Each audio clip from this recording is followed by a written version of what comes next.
Everyone, welcome back to my channel. So I hope कि आप सभी लोग बहुत अच्छे होंगे और आप अपनी एग्जाम की प्रिपरेशन भी बहुत अच्छे से कर रहे होंगे। तो आज की जो हमारी न्यू वीडियो है, इस वीडियो में हम लोग बात करेंगे एस्कैरिश की। एक्चुअली ये कुछ बच्चों के सिलेबस में होगा, कुछ बच्चों के सिलेबस में नहीं होगा। ओके, बट हमें सभी को साथ में लेके चलना है, तो I have to upload this video. Okay, क्योंकि आधे बच्चों को हम छोड़ के पीछे तो नहीं चल सकते हैं। तो एस्कैरिश आज हम पढ़ेंगे और हम पूरी कोशिश कर रहे हैं अपने तरफ से कि आपके रिक्वायरमेंट को पूरी कर सके। तो आप भी चैनल को सब्सक्राइब कर लीजिए। वीडियो अच्छी लगती है तो लाइक कर दिया करिए और कमेंट करके ज़रूर, अगर कोई भी क्वेश्चन हो तो आप हमसे पूछा करिए, या फिर कुछ भी बताना हो, बोलना हो तो आप बोल सकते हो। ओके, तो कमेंट भी आप आराम से करिए। ओके, अच्छा, एस्कैरिस के बारे में पढ़ते हैं। Let me tell you one thing कि इससे पहले हम लोगों ने बहुत सारे जीनस की, स्पीसीज की, हमने बहुत सारे वीडियोस जो है वो अपलोड कर दिए हैं। हमने, अगर हम स्टार्टिंग से बात करें तो euglena, paramecium, monocystis, sycon, aurelia, obelia, ctenophora. उसके बाद फिर हम लोगों ने पढ़ा फेसिकोला, फिर निमैथ में, मतलब ऐसे हमने बहुत सारा पढ़ा है। मुझे तो अभी याद भी नहीं आ रहा है। ठीक है, बहुत सारे स्पीसीज हमने पढ़ लिए हैं। अब हम एस्कैरिस की बात कर रहे हैं। ठीक है, let's start the video and if you are new on my channel so please subscribe. Okay, देखिए एस्कैरिस की अगर हम बात करें तो इट इज़ अ जीनस, और एक जीनस में काफ़ी सारी स्पीसीज होती हैं। तो जो हमारे ल्यूम्ब्रिकॉइड्स होते हैं, they are the most important and the most popular species, जो कि सबसे ज़्यादा डिसीज कॉज करते हैं, और हम अपने क्लासेस में इसी को पढ़ते हैं। ठीक है, तो आपके क्लास में इसी को इंक्लूड किया गया है, तो हम इसे ही पूरा कंसिडर करके देन आगे की पूरी वीडियोस पढ़ेंगे जो भी इनके कैरेक्टरिस्टिक होते हैं। ठीक है, एस्कैरिस ल्यूम्ब्रिकॉइड्स को कॉमनली हम राउंड वॉर्म बोलते हैं। And can you tell me कि किसे हम हुकवॉर्म कहते हैं? कैन यू टेल मी कि किसका नाम हुकवॉर्म है? Plus can you tell me कि किसे हम फ्लैटवॉर्म कहते हैं? As well as you have to tell me the name of tapeworm. ठीक है, इन तीनों का ही नाम आप हमें बताओगे कि किसे हम टेपवॉर्म कहते हैं, किसे हम हुकवॉर्म कहते हैं, किसे हम फ्लैटवॉर्म कहते हैं। ये तीनों का नेम आप हमें कमेंट बॉक्स में बताइए कि किसको क्या कहते हैं रिस्पेक्टिवली। ठीक है, राउंड वॉर्म तो पता चल गया कि हम एस्कैरिस को कह रहे हैं। अब क्यों कह रहे हैं? क्योंकि भाई इसका शेप जो होता है वो राउंड होता है। ठीक है, अब ये बिलोंग करता है रैबिटी क्लास से। ठीक है, किस क्लास से? रैबिटी क्लास से। और फाइलम इसका निमैथहेलमिन्थीज है। हमने निमैथहेलमिन्थीज में एक और पढ़ा है, can you tell me the name कि क्या पढ़ा है? एनसाइक्लोस्टोमा। ठीक है, वो भी हमने पढ़ा। अच्छा, रैबिटी जो यहाँ पर आप ये क्लास देख रहे हो ना, इसका मतलब क्या है कि रैबिटी नाम का एक रैबिटिटी फॉर्म का यहाँ पर एक क्या बनेगा? लार्वा बनेगा। ठीक है, तो ये चीज़ आप याद रखो। उसके बाद इनको थोड़ा, हिंदी वाले बच्चे जो हैं मेरे, उनके लिए भी देख लो कि एस्कैरिस ल्यूम्ब्रिकॉइड जो होते हैं, इनका सामान्य नाम राउंड वॉर्म होता है, रैबिटिटी वर्ग से संबंधित है, और फाइलम निमैथहेलमिन्थीज में इनको रखा गया है। ठीक है, उसके बाद अगर इनके क्लासिफिकेशन की बात करते हैं, मीन्स पूरा खानदान अगर हम जान लेते हैं, तो हम ये जानते हैं कि जो हमारे क्या है, एस्कैरिस हैं, इनका किंगडम एनिमलिया है। अब झूठ तो बात है नहीं भाई, एनिमल है तो इनको एनिमलिया में रखा गया है। फिर इनका सब किंगडम बाइलेटरी है। उसके बाद फाइलम इनका निमेटोडा है। क्लास इनका क्रोमैडोरी है, या फिर अभी आपने ऊपर पढ़ा इनका नाम कि रैबिटी भी आप बोल सकते हो। उसके बाद इनकी जो ऑर्डर है वो है ascaridida, and family ascaridae, and genus ascaris, and species lumbricoides. ठीक है, तो ये पूरा हो गया इनका क्लासिफिकेशन। ओके, अब देखिए अगर हम बात करें निमैथहेलमिन्थीज की, क्योंकि आप इसको निमैथहेलमिन्थीज में पढ़ रहे हो, तो कल भी हमने मीन्स लास्ट वीडियो में भी हमने इसको डिस्कस किया हुआ है, लेकिन हम एक बार और अपने जो न्यू बच्चे हैं उनको बताना चाहते हैं, अगर वो देख रहे हैं तो। देखिए, सबसे पहले अगर हम बात करें ना, तो जो निमैथहेलमिन्थीज होते हैं, जिसको हम नीमाटोडा भी, तो सबसे पहले जो ज़रूरी बात है वो ये है कि जो निमैथहेलमिन्थीज है, इसे हम निमाटोडा भी कहते हैं, और निमाटोड्स को ही हम क्या कहते हैं? निमैथहेलमिन्थीज भी कहते हैं। Okay, getting my point?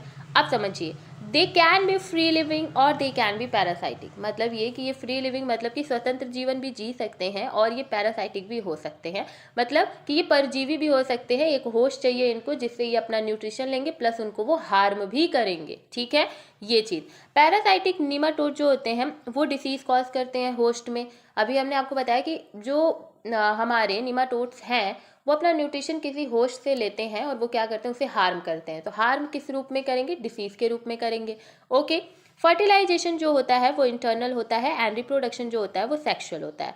इनमें पूरे नेमाथेलमेंथीज में आइदर वो हमारा एनसाइक्लोस्टोमा हो गया या फिर एस्कैरिस हो गया या फिर आगे वाउचेरिया हो गया, ये सब जिनमें भी रिप्रोडक्शन होता है तो उसमें हम ये देखते हैं कि फर्टिलाइजेशन जो होता है वो इंटरनल होता है और रिप्रोडक्शन जो होता है वो सेक्सुअल होता है। क्यों सेक्सुअल होता है? बिकॉज इनकी मेल एंड फीमेल दोनों ही बॉडी अलग अलग होती है, ठीक है। उसके बाद समझिए इनके पास क्यूटिकल होती है जो कि हमेशा ही माउल्ट करती रहती है पेरियोडिकली, मतलब अपने आकार में अपनी जो एक पूरा क्या होता है लाइक माउल्ट मतलब होता है मुरझाना, यहाँ पर लिखा हुआ है लेकिन ये माउल्ट हो जाएगा मुरझाना प्लांट को कंसिडर करके, बट यहाँ पर माउल्ट का मतलब होता है कि अपने अंदर चेंज करना, ठीक है, अपने अंदर एक चेंज लाना इज द माउल्ट। तो माउल्ट की प्रोसेस पेरियोडिकली मतलब हर टाइम टू टाइम इनमें होती रहती है, जिसकी वजह से इनमें डेवलपमेंट होता है। उसके बाद इनकी एपिडर्मिस जो होती है वो सिनेप्टिकल होती है और इसमें dorsal and ventral nerve cord भी पाए जाते हैं। जो बॉडी वॉल होती है वो मस्कुलर होती है एंड लॉन्गिट्यूडनल होती है। इनमें एमीबॉइड स्पर्म सेल पाए जाते हैं और इनमें कीमो सेंसरी ऑर्गन पाया जाता है जिसका नाम है एफिड। तो आई होप कि आपको ये चीज़ें समझ में आ गई। एफिड के बारे में हमने आपको बताया था कि कोई भी कीमियो मतलब केमिकल से रिलेटेड कोई भी सेंस अगर जो नेमाथेलमेंथीज है वो कैप्चर कर सकते हैं तो वो only because of the presence of amphid जो कि इनके लिप के पास होता है। इसी की वजह से वो किसी भी केमिकल रिएक्शन या फिर केमिकल की प्रीसेंस को ये अंदाजा लगा सकते हैं। ओके, उसके बाद they have the body which is bilateral, ठीक है, bilateral in symmetry as well as triploblastic ये होते हैं। इनकी बॉडी सिलेंड्रिकल होती है। देखो नेमाथेलमेंथीज में जो भी आएगा वाउचेरिया, एस्कैरिस, एनसाइक्लोस्टोमा सब के सब क्या होंगे, पूरे के पूरे सिलेंड्रिकल होंगे। बट थोड़ा बहुत आप देखोगे कि डिफरेंस आएगा, जैसे कि हमने एनसाइक्लोस्टोमा में देखा कि उसमें हुक लाइक एक स्ट्रक्चर है तो हुक वॉर्म बोल दिया उसे, देखो बता ही दिया, कमेंट में आपने अभी तक तो कमेंट कर दिया होगा, आंसर बता दिया होगा। उसके बाद अगर हम बात करें हमारे इनकी एस्कैरिस की, तो आप इसमें देखते हो कि सिलेंड्रिकल बॉडी तो है लेकिन क्या है, राउंड है, इसी वजह से इनको राउंड वॉर्म बोल देते हैं। फिर इसमें टिश्यू लेवल ऑर्गेनाइजेशन पाया जाता है। उसके बाद their body have a cavity जिसको कि हम क्या कहते हैं, स्यूडोसिलोम कहते हैं, मतलब कि ट्रू सिलोम नहीं है, अभी एकदम वाली कैविटी नहीं है। लाइक हमने पहले पढ़ा था ए सिलोमेट, सारे ऑर्गेनिज्म पहले ए सिलोमेट थे, लेकिन अब हम धीरे धीरे देख रहे हैं कि फॉल्स सिलोमेट आ रहा है, मतलब फॉल्स कैविटी आ रही है। उसके बाद फिर हम आगे देखेंगे कि ट्रू कैविटी आ जाएगी, ठीक है। तो जो फॉल्स कैविटी होती है उसे हम लोग स्यूडो सिलोमेट कहते हैं, क्योंकि स्यूडो का मतलब हर जगह फॉल्स होता है। ओके, इनके एलिमेंट्री कैनॉल डिस्टिंक्ट होते हैं और माउथ से स्टार्ट होता है प्लस एनस तक जाता है। अगेन हम बताना चाहेंगे कि माउथ की बात हो रही है तो यहाँ पर आपका प्रोसेस जो होगा वो इजेशन होगा, एंड एनस की बात आ रही है तो यहाँ से प्रोसेस होगा ईजेशन का, और इजेशन से ईजेशन तक के पूरे प्रोसेस जो होते हैं वो एलिमेंट्री कैनॉल में होते हैं। तो इनका एलिमेंट्री कैनॉल डिस्टिंक्ट होता है माउथ से लेकर के एनस तक का। उसके बाद इनमें जो सर्कुलेटरी सिस्टम होता है वो डिवाइड होता है, रेस्पिरेटरी सिस्टम इसमें नहीं पाया जाता है। मतलब ये कि they don't have the circulatory system, okay, as well as they don't have the respiratory system. Okay, इनमें फिजियोलॉजी बहुत इंपॉर्टेंट है, आपके पेपर पॉइंट ऑफ व्यू से एस्कैरिस बहुत जगह पूछा जाता है, ठीक है। जो बच्चे नहीं भी पढ़ रहे उन्हें आगे इसको पढ़ना ही पड़ेगा क्योंकि ये बहुत ज़्यादा इंपॉर्टेंट है आपके another paper point of view से, ठीक है। तो इसकी फिजियोलॉजी भी हम लोग कवर करेंगे। इसके बाद हम और भी कुछ बातें अगर पढ़ें हमारे एस्कैरिस के बारे में तो हम ये देखेंगे कि एस्कैरिस जो है वो मोस्ट कॉमन इंडोपैरासाइट है जो कि स्मॉल इंटेस्टाइन ऑफ मैन में रह रहा है, ठीक है। इससे पहले भी हम लोगों ने काफ़ी सारे ऑर्गेनिज्म देखे हैं जो स्मॉल इंटेस्टाइन में ही जा करके रहते हैं। ओके, किस में रहते हैं, स्मॉल इंटेस्टाइन में रहते हैं। अच्छा, हमको एक और क्वेश्चन का आंसर करो आप लोग कि जो हमारी बॉडी जो है, ह्यूमन बींग की बॉडी जो है, इसमें डाइजेशन कहाँ होता है, कंप्लीट डाइजेशन किस पार्ट में होता है, tell me in the comment box, ठीक है।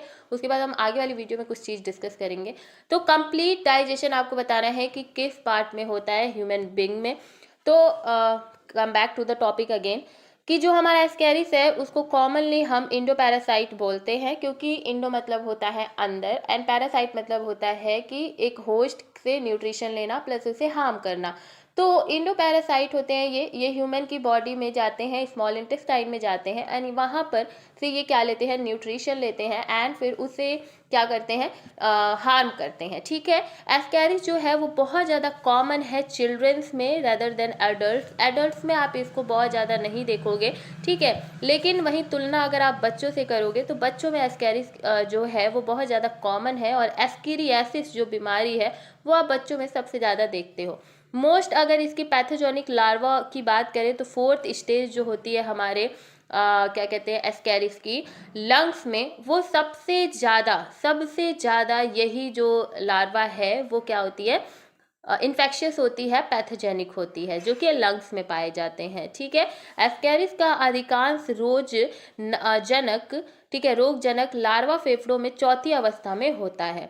एस्कैरिस जो है वो पैथोजेनिक है, मतलब कि ये रोगजनक है, ये रोग आप में उत्पन्न करेगा, डिसीज उत्पन्न करेगा, इसीलिए आप इसको पैथोजेनिक बोलते हो। This is consider as a pathogen also. ठीक है, उसके बाद इट कॉजेज द डिसीज, जिसका नाम बहुत इंपॉर्टेंट है भाई, क्या नाम है, एस्कैरियासिस। ठीक है, क्या नाम है, एस्कैरियासिस। तो हमने ये पढ़ा कि एस्कैरिस जो है वो इंडोपैरासाइट है। इंडोपैरासाइट है तो दे नीड अ होस्ट, उन्हें एक होस्ट चाहिए। वो होस्ट कौन है, ह्यूमन बींग है। फिर एस्कैरिस रह कहाँ रहा है, तो वो स्मॉल इंटेस्टाइन ऑफ ह्यूमन में रह रहा है। लेकिन अगर आप देखोगे आगे जब हम लाइफ साइकिल पढ़ाएंगे तो आप ये देखोगे कि ये भले at the end of the day जा करके स्मॉल इंटेस्टाइन में रहता है, लेकिन इसका माइग्रेशन हमारी बॉडी के ओवरऑल पार्ट में, ऑर्गन में आपको देखने को मिलता है। माइग्रेशन वाला पार्ट आप जब पढ़ोगे तो आप खुद सोचोगे कि रुक जा भाई, रुक जा, एस्कैरिस कितना घूमेगा बॉडी में, ये वाली सिचुएशन होती है। तो बड़ी इंटरेस्टिंग वीडियो होगी आगे की भी, तो आप देखते रहो लास्ट तक। वैसे तो लाइफ साइकिल हम कल पढ़ेंगे। ओके, उसके बाद हमने ये देखा कि जो एस्कैरिस है वो एक बीमारी कॉज करता है, एस्कैरियासिस, जो कि ऑब्वियसली जो चिल्ड्रंस होते हैं उनमें सबसे ज़्यादा देखने को मिलता है, एडल्ट्स में ये उतना देखने को नहीं मिलता है। ओके, तो क्योंकि ये डिसीज कॉज कर रहा है इसलिए इसको हम पैथोजन भी कंसिडर कर सकते हैं, and they are pathogenic in nature, ये हम बोल सकते हैं। ओके, उसके बाद इनमें जो मेन सिम्टम होता है, मान लीजिए किसी को एस्कैरियासिस हो गया, किसी के अंदर एस्कैरिस है और उसने एस्कैरियासिस की बीमारी कर दी, तो उसका सिम्टम क्या होगा, एब्डोमिनल डिस्कम्फर्ट होगा। क्या होगा, एब्डोमिनल डिस्कम्फर्ट, मतलब कि पेट की परेशानी होगी। नॉजिया मतलब उल्टी जैसा होना, मतली होगी। ठीक है, उसके बाद वोमिटिंग मतलब उल्टी भी होगी। डायरिया मतलब कि दस्त, पेट का खराब होना। कॉलिक पेन, पेट का दर्द होना। ठीक है, मतलब आप देखो हर चीज़ आपके एब्डोमिनल रीजन से हो रहा है, क्योंकि हमारा जो एस्कैरिस है वो कहाँ रह रहा है, स्मॉल इंटेस्टाइन में रह रहा है। तो वो जितने भी डिसीज हैं वो कहाँ कॉज कर रहा है, हमारे जो पेट है वहाँ पर। ठीक है, तो पेट में दर्द, पेट में परेशानी, फिर उल्टी, उसके बाद मतली मतलब जी मिचलाना, ये सारी चीज़ें आपको ये दिखाई देती हैं एस्कैरियासिस होने के बाद। जो क्योंकि जो हमारा एस्कैरिस होता है ना, उसका जो टॉक्सिन जो एस्कैरिस होता है वो अंदर जा रहा है, तो वो अब भाई ये क्या है, पैरासाइट है। अब होस्ट को न्यूट्रिशन वो होस्ट से लेगा, लेकिन वो क्या करेगा, इवेंचुअली उसको क्या करेगा, बहुत ज़्यादा कॉज करेगा उसमें डिसीज, उसको हार्म करेगा। तो कैसे करेगा, अपने अंदर से टॉक्सिन रिलीज करके। तो जो टॉक्सिन होता है जो कि एस्कैरिस के द्वारा निकाला जाता है, वो जो हमारे अंदर प्रोटीन होते हैं जो कि डाइजेशन के टाइम पे काम आते हैं, उनके साथ वो जा करके छेड़खानी करता है, इंटरफेयर करता है, जिसकी वजह से पाचन जो होता है वो सही से नहीं हो पाता है, इसीलिए हमारे पेट में परेशानी उत्पन्न हो जाती है। और आप जानते हो कि जब पाचन सही से नहीं होता है तो आपको उल्टी जैसा होता है, आपको भूख नहीं लगती है, आपको दस्त होता है, आपके पेट में दर्द होता है। तो ये सब क्यों हो रहा है, क्योंकि जो एस्कैरिस है उसने अपने अंदर से विष मतलब कि टॉक्सिन रिलीज किया है, जो कि जा करके प्रोटीन के साथ इंटरफेयर कर रहा है। क्या कर रहा है, इंटरफेयर कर रहा है, मतलब कि प्रोटीन को उस पार्टिसिपेशन में, जो हमारा डाइजेस्टिव सिस्टम है, जो हमारा डाइजेशन की प्रोसेस है, उसके पार्टिसिपेशन में वो क्या कर रहा है, ऑब्स्टेकल बन रहा है, मतलब कि बाधा डाल रहा है, जिसकी वजह से जो डाइजेशन है वो सही नहीं रह पाता है, और एट द एंड हम लोगों को ये सब जितने भी सिम्टम्स हैं वो दिखाई देते हैं। तो आपको समझ में आया कि एस्कैरिस भाई वो रह रहा है तो वो टॉक्सिन रिलीज कर रहा है, तभी जा करके बीमारी हो रहा है। वो टॉक्सिन क्या करता है, वो प्रोटीन के साथ इंटरफेयर करता है, जिसकी वजह से डाइजेशन में प्रोटीन ठीक से पार्टिसिपेट नहीं कर सकता है। एंड यू नो कि प्रोटीन बहुत ज़्यादा इंपॉर्टेंट है, बहुत ज़्यादा इंपॉर्टेंट है। फिजियोलॉजी में आपने पढ़ी होगी, ह्यूमन फिजियोलॉजी में, कि कितना ज़्यादा इंपॉर्टेंट है। ठीक है, तो अब चलिए आगे हम लोग बढ़ते हैं। तो let's talk about the external morphology. ठीक है, मतलब कि ऊपरी जो बाहर की जो दृश्य है उसको देख लेते हैं। ओके, इतनी मेरी हिंदी अच्छी नहीं है but I am trying my best. Okay, देखिए शेप एंड साइज की बात करें तो इनकी जो बॉडी होती है वो इलोंगेटेड होती है, अनसेगमेंटेड होती है, सिलेंड्रिकल होती है एंड टैपरिंग एंड होती है। तो वो क्या कहना चाह रहा है, बहुत आराम से पढ़ेंगे कि इनकी बॉडी इलोंगेटेड है, तो भाई मतलब खिंची हुई है। इलोंगेटेड क्या होता है कि खिंची हुई है ऐसे। ठीक है, फिर सेगमेंटेड नहीं है, अनसेगमेंटेड है, इसमें कोई भी आपको ऐसे सेगमेंट्स नहीं दिखाई देंगे। You don't see see a segment here, ठीक है, कोई सेगमेंट आपको यहाँ पे ऐसा नहीं दिखाई देगा जो इनकी बॉडी को क्या कर रहा हो, बांट रहा हो। तो आप पता चल गया कि भाई इलोंगेटेड मतलब खिंची हुई इनकी बॉडी है, कोई सेगमेंट इनमें प्रेजेंट नहीं है, प्लस इनकी बॉडी सिलेंड्रिकल है।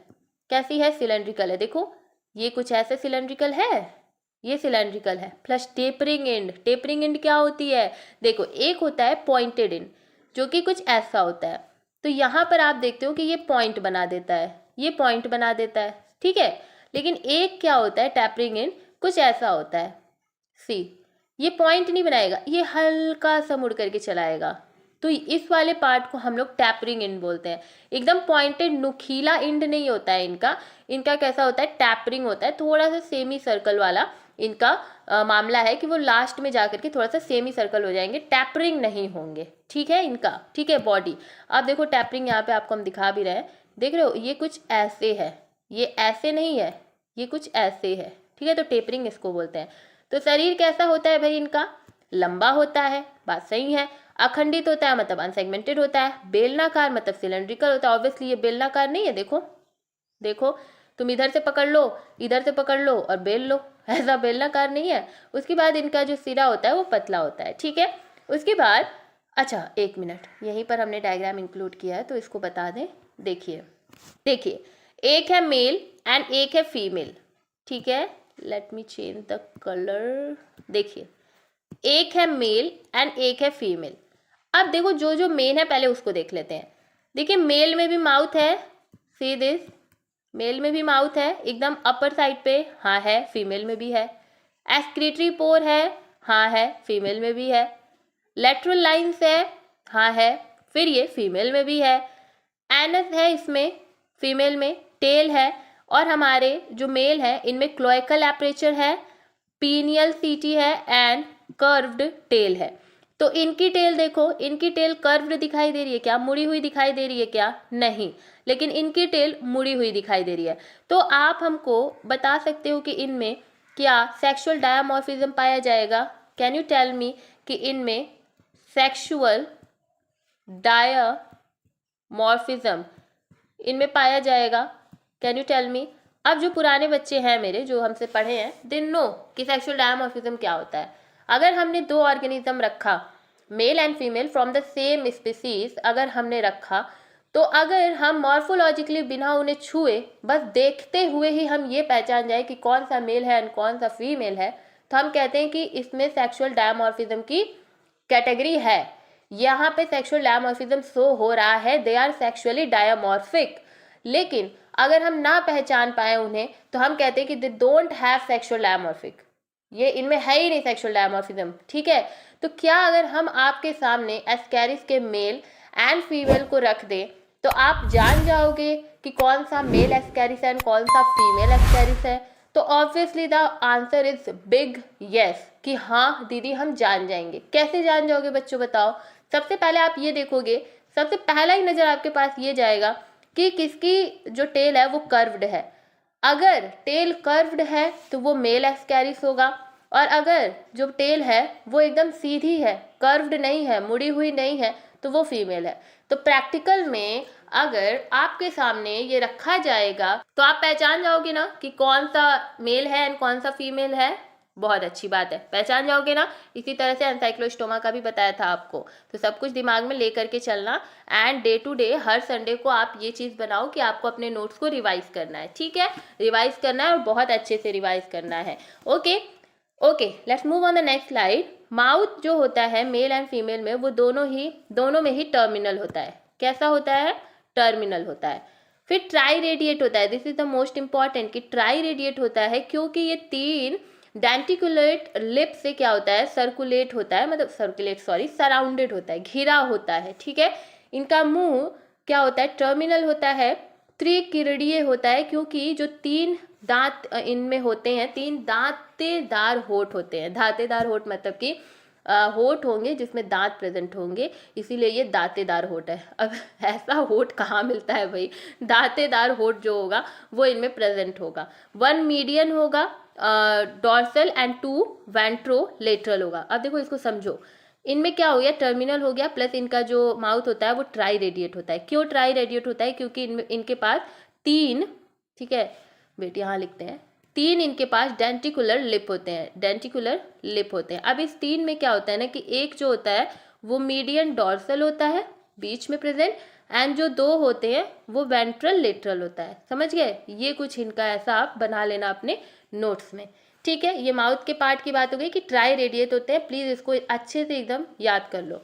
फिर देखो इनके जो सेक्सेस होते हैं दे आर सेपरेटेड। ठीक है, सेक्सेस सेपरेट होते हैं और सेक्सुअल डायमॉर्फिज्म होता है। हमने आपको बता दिया कि सेक्सुअल डायमॉर्फिज्म क्यों होते हैं। ठीक है, तो मेल होता है वो स्मॉलर देन फीमेल होता है। देखो हमें तो एक और कैरेक्टरिस्टिक मिल गया कि अगर रखा हुआ है 2 एस्केरिस और आपसे पूछे मेल कौन है फीमेल कौन है, तो आप ये भी देख के बता सकते हो कि भाई देखो ये छोटा वाला है तो ये मेल है। ठीक है, लेकिन उसके साथ साथ जो हमने आपको बताया कि विथ कर्व्ड टेल। ठीक है, मेल जो होता है वो छोटा भी होता है और उसके पास क्या होता है, कर्व्ड टेल होती है, 2 पीनियल सीटे होते हैं जिसको कॉपुलेटरी ऑर्गन बोलते हैं, एंड एक क्लोएका होता है। ठीक है, हमने ऊपर फिगर में देखा था, देखो यहाँ पे भूल तो नहीं गए, देख लो, ये हमने मेल वाले में देखा ना, क्लोएकल एपरेचर, पीनियल सीटा एंड कर्व्ड टेल। अच्छा, फिर यहाँ पे देखो एक चीज लिखी हुई है penial seta. What is the mean of this penial setae? Setae भी बोलते हो, सीटा बोलते हो, whatever you want to pronounce it.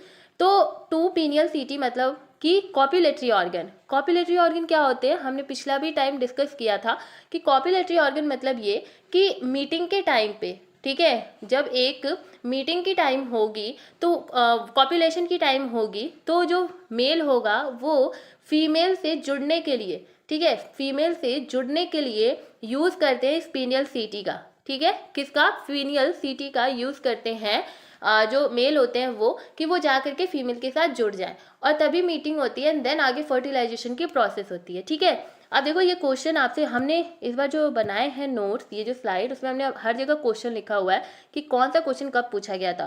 देखो BHU 1982 में इस चीज को पूछा गया है कि जो मेल होता है वो स्मॉलर होता है फीमेल से और कर्व टेल होती है, या फिर फीमेल के पास कर्व टेल होती है। तो ये सब चीजें आप देखते चलो, हम तो बताना भूल जा रहे हैं बट हमने ऊपर भी काफी सारे ऐसे लिखे हुए हैं। ठीक है, उसके बाद देखो फीमेल जो होती है वो स्ट्रेट पोस्टीरियर एंड होता है इनका बॉडी का। तो मेल एंड फीमेल आपने बहुत अच्छे से समझ लिया कि कैसे आप कंसीडर करोगे कि एक मेल एस्कैरिस है और एक फीमेल एस्कैरिस है। ठीक है, उसके बाद देखिए जो फीमेल्स होते हैं उनमें पोस्टीरियर ट्रांसवर्स एनस होता है, सेपरेट गोनोफोर होता है, situated ventrally 1/3 from the anterior end. ठीक, फिर देखिए जो टोटल नंबर ऑफ एपरेचर होता है मेल एंड फीमेल में, ये एस्कैरिस में 3 होता है एंड 4 होता है। मतलब ये कि जो मेल जो एपरेचर मेल में होगा वो 3 होगा और जो फीमेल में होंगे वो 4 होंगे। तो total number of aperture male में कितने हैं? 3 हैं और फीमेल में कितने हैं? 4 हैं। ठीक है, फिर 4 लॉन्गिट्यूडनल स्ट्रीक्स या लाइंस फाउंड होंगी, मिलेंगी, सेमी ट्रांसपेरेंट क्यूटिकल मिलेगा, 1 mid dorsal and 1 mid ventral and 2 lateral. ठीक है, ये सब चीज़ें आप इतना मत कंसिडर करना, लेकिन लिख लेना नोट्स में। देखो नर और मादा एस्कैरिस में छिद्रों के कुल संख्या क्रमांक 3 और 4 होती हैं। अर्ध पारदर्शी झिल्ली के माध्यम से 4 अनुदैर्घ्य धारियां या रेखाएं पाई जाती हैं, एक मध्य पृष्ठीय और 2 पार्श्व। ठीक है, ये देखो जो इनके वेंट्रल सरफेस होते हैं मेल के, इनमें 50 pairs of pre anal and 5 pairs of post anal papilla पाया जाता है। The sensory papilla are absent in female. अब देखो एक और तुम्हें डिफरेंस मिल गया कि जो मेल होते हैं इनमें क्या पाया जा रहा है? सेंसरी पैपिलास पाए जा रहे हैं। 50 pair of pre anal papilla पाया जा रहा है और पोस्ट एनल 5 पेयर्स के पाए जा रहे हैं। तो ये जो सेंसरी पैपिला जो कि मेल में पाया जा रहा है, ये फीमेल में क्या होता है? अनुपस्थित होता है। यहाँ पे आप फीमेल मादा यहाँ पे आप जोड़ लेना। ठीक है, हिंदी वाले बच्चों यहाँ पे आप मादा जोड़ लेना कि ये मादा संवेदी पैपिला मादा में अनुपस्थित होते हैं। ठीक है, तो ये चीज़ भी आप याद रखना। ऐसा करना ना कि एक तरफ अपने नोट्स में मेल लिखना, ठीक है, एक तरफ ऐसे आप मेल लिखना एंड एक तरफ आप फीमेल एस्कैरिस लिखना, एंड देन इसको क्या कर लेना, ऐसे डिवाइड कर लेना, एंड देन जितने भी हमने आपको डिफरेंस बताए हैं कि जो मेल होता है वो स्मॉल होता है एंड फीमेल जो होती है वो लार्ज होती है। ठीक है, comparatively to the Ascaris male. उसके बाद हमने मेल में बहुत सारी चीज़ें देखी, लाइक क्लोएकल एपरेचर देखा, पीनियल सीटा देखा, ठीक है, जो कि कॉपुलेटरी ऑर्गन है, क्लोएका देखा। फिर हमने ये भी देखा कि जो मेल है उसकी जो टेल है वो क्या है? कर्व्ड है, और फीमेल में कर्व नहीं है, वो क्या है? एकदम सीधी है। ओके। उसके बाद अभी हमने यहाँ पर ये भी चीज़ देखा कि मेल में क्या है, सेंसरी पैपिला प्रेजेंट है, जिसमें 50 और 5 वाला कंसीडर कर लेना, वरना बस ये लिख देना कि sensory papillae are present in male, लेकिन फीमेल में कोई भी सेंसरी पैपिला नाम का कोई भी चीज़ नहीं है। तो ऐसे करके आप अपने नोट्स में लिखना, ठीक है। उसके बाद समझिए, जो डॉर्सल लिप होता है वो बियर करता है सेंसरी डबल पैपिला, जिसको नाम दिया गया है टैंगो रिसेप्टर। क्या बोला गया है? Tango receptor. ये जो बोथ सेंसरी पैपिला होते हैं एफिड होते हैं, जिसको हम कीमो रिसेप्टर कहते हैं, they both are present on the ventrolateral lip. हमने इससे पहले निमेथाइलमेंथीज के जो स्लाइड बता रही थी उसमें आपको बताया था कि they have a special organ जिसका नाम है एफिड, और ये किसके तरह यूज होते हैं? कीमो सेंसरी ऑर्गन की तरह ये यूज होते हैं, और ये भी हमने आपको बताया था कि ये लिप के पास होते हैं। वैसे ही जो हमारे सेंसरी पैपिलाज हैं ये भी लिप के पास हैं, और लिप में भी ये कहाँ प्रेजेंट है? वेंट्रोलेटरल लिप जो वेंट्रोलेटरल साइड है हमारे लिप की, वहाँ पर प्रेजेंट है। अब ये चीज़ जो है ये CPMT 1919 में भी पूछा गया है, जिम्फर 1985 में भी पूछा गया है, तो ये बहुत ज़्यादा इंपॉर्टेंट है, नोट करते हुए चलते रहना, ठीक है। अगर इनकी बॉडी वॉल की बात करें तो इनकी बॉडी वॉल जो है हमने आपको बताया था कि दे आर ट्रिप्लोप्लास्टिक। मैथ में पढ़ा ना कि इनकी बॉडी कैसी होती है? ट्रिप्लोप्लास्टिक होती है। तो जो बॉडी वॉल होती है इसमें आपको आउटर क्यूटिकल दिखेगा, मिडिल एपिडर्मिस दिखेगा and inner longitudinal muscular layer या फिर मसल लेयर आप बोल सकते हो। लाइक हमने क्या बोला कि जो बॉडी वॉल है ये 3 में डिवाइड है, ठीक है, ऐसे बनाना। एक है आपका आउटर क्यूटिकल, फिर आपको मिडिल जो है वो एपिडर्मिस एंड इनर जो है वो लॉन्गिट्यूडनल मस्कुलर लेयर या फिर मसल लेयर, ठीक है। अच्छा देखिए, जो सर्कुलर मसल लेयर होती है ना, इसमें जो सर्कुलर मसल लेयर होती है वो एब्सेंट होती है एस्कैरिस में, लेकिन लॉन्गिट्यूडनल मसल लेयर प्रेजेंट होती है। हमने आपको पढ़ाया था कि मसल लेयर जो होती हैं वो ऑबिक्यू, लॉन्गिट्यूडनल, फिर मस्कुलर, ये सब तरीके की होती हैं। लेकिन हमारे जो एस्कैरिस है उसमें जो आप देखते हो कि जो इनर लेयर होती है जो कि मस्कुलर होती है वो बस लॉन्गिट्यूडनल होती है, उसमें आप कोई भी सर्कुलर नहीं देखते हो। तो सर्कुलर मसल्स जो होती है, मस्कुलर लेयर जो होती है वो जो है एस्कैरिस में क्या होती है? एब्सेंट होती है। The presence of the resistant cuticle is not degenerate but a specialise character with reference to the parasitism. प्रतिरोधी झिल्ली की उपस्थिति पतित नहीं है बल्कि परजीविता के संदर्भ में एक विशेष चरित्र है, ठीक है। देखिए, इनमें रेजिस्टेंट क्यूटिकल पाया जाता है। The presence of resistant cuticle is degenerate but a specialise character with reference to parasitism. मतलब ये कि रेजिस्टेंट क्यूटिकल इसमें होता है, ठीक है। बहुत सारे चीज़ों से, बहुत सारे जो स्टिमुलाई हैं उनसे ये बचा करके रखता है एस्कैरिस को, जो इसकी क्यूटिकल लेयर होती है। क्योंकि हमने पढ़ा क्यूटिकल लेयर सबसे ऊपर की लेयर है। क्यूटिकल लेयर जो है ये बॉडी के सबसे ऊपर की लेयर है। उसके बाद बीच में है एपिडर्मिस, ठीक है। ये देखो बीच में एपिडर्मिस है and wait a minute, this is the cuticle layer, ठीक है। उसके बाद जो हमारा लॉन्गिट्यूडनल मस्कुलर लेयर है, ठीक है, क्या पढ़ा हमने? ये लॉन्गिट्यूडनल मस्कुलर लेयर है। तो ये बताओ, तुम्हारी जो स्किन होती है वो तुम्हें आउटर चीज़ों से प्रोटेक्ट करती है ना, वैसे ही जो हमारे एस्कैरिस होते हैं उनमें ये जो क्यूटिकल की लेयर होती है ये रेजिस्टेंट होती है। ये बहुत सारे स्टिमुलाई से ये क्या करती है? एस्कैरिस को बहुत ज़्यादा प्रोटेक्ट करती है। और ये जो इनमें कैरेक्टरिस्टिक होता है वो डीजनरेट होता रहता है, मतलब कभी कभी आ जाता है ये शक्ति इनके पास, कभी कभी ये शक्ति गायब हो जाती है। तो ये जो प्रोसेस है इसको हम क्या करते हैं? एज ए स्पेशलाइज कैरेक्टरिस्टिक हम देखते हैं एस्कैरिस में। और क्योंकि ये बहुत ज़्यादा रेजिस्टेंट होती है तो ये बहुत सारी दवाइयाँ हो गया, बहुत सारे केमिकल्स हो गए, ये बचा लेती है एस्कैरिस को। तो इससे क्या होता है? एस्कैरिस मरता नहीं है और वो पैरासाइटिज्म की जो प्रॉपर्टी होता है उसको और इन्हेंस करता है, मतलब कि वो पैरासाइट और अच्छी तरीके से बन पाता है।